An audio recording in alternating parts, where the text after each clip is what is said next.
ਕੁਰਬਾਨੀ ਤੇ ਜਾਨਵਰਾਂ ਵਾਸਤੇ ਇਹ ਬੜੀ ਮੁਫੀਦ ਆ। ਕੁਰਬਾਨੀ ਤੇ ਜਾਨਵਰਾਂ ਦਾ ਵਜ਼ਨ बढ़ाਉਣ ਵਾਸਤੇ ਬੜੀ ਫਾਇਦੇਮੰਦ ਆ।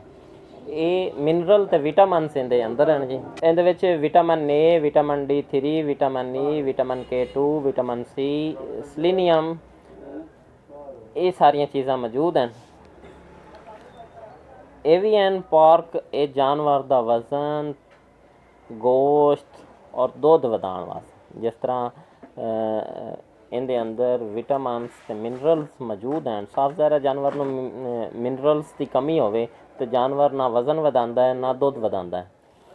ਅਗਰ ਜਾਨਵਰ ਦੀ ਵਿਟਾਮਿਨਸ ਔਰ ਮਿਨਰਲਸ ਜਾਨਵਰ ਦੇ ਪੂਰੇ ਹੋਣ ਤਾਂ ਜਾਨਵਰ ਦੁੱਧ ਵੀ ਵਧਾ ਜਾਂਦਾ ਹੈ ਤੇ ਗੋਸ਼ਤ ਵੀ ਵਧਾ ਜਾਂਦਾ ਹੈ। ਤੇ एवियन पार्क ਦੇ ਅੰਦਰ ये सारे विटामिनस और मिनरल मौजूद हैं। इस वास्ते एवियन पार्क जानवर का वज़न और दुध वधाउण वास्ते बड़ा मुफीद है। कुर्बानी के जानवरों वास्ते, कुर्बानी के जानवरों का वज़न वधाउण वास्ते एवियन पार्क तुसीं उन्हां नूं दे सकते। KM फैडोलिन भी जानवर के दुध वधाउण वास्ते, वज़न वधाउण वास्ते बड़ा मुफीद है। KM फैडोलिन भी दे अंदर कैल्शियम और विटामिनस मौजूद हैं। KM फैडोलिन ਜਿਹੜੇ ਜਾਨਵਰ ਹੀਟ ਤੇ ਨਹੀਂ ਆਉਂਦੇ ਉਹਨਾਂ ਵਾਸਤੇ ਬੜਾ ਮੁਫੀਦ ਹੈ। KM फैडोलिन ਨਿਜ਼ਾਮੇ ਹਜ਼ਾਮ ਯਾਨੀ ਹਾਜ਼ਮੇ ਵਾਸਤੇ ਬੜਾ ਮੁਫੀਦ ਹੈ।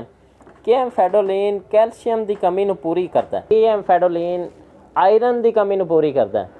KM फैडोलिन ਹੱਡੀਆਂ ਦੇ ਖੋਖਲੇਪਨ ਨੂੰ ਖਤਮ ਕਰਦਾ ਹੈ। फैडोलिन ਵਿਟਾਮਿਨਸ ਤੇ ਮਿਨਰਲ ਦੀ ਕਮੀ ਨੂੰ ਪੂਰਾ ਕਰਦਾ ਹੈ। ਜਾਨਵਰ ਦੇ ਅੰਦਰ ਕੂਵਤ ਮੁਦਾਫਤ ਨੂੰ बढ़ाਉਂਦਾ ਹੈ।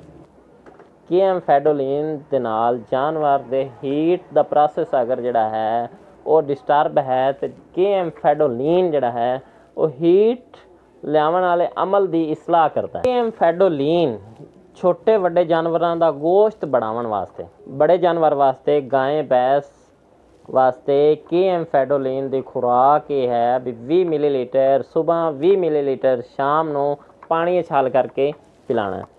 KM फैडोलिन छोटे जानवरों वास्ते, कटड़े वछड़ियां वास्ते 10 मिलीलीटर सुबह, 10 मिलीलीटर शाम ਨੂੰ ਪਾਣੀ ਛਾਲ ਕਰਕੇ ਤੁਸੀਂ ਪਿਲਾਣਾ ਜੀ।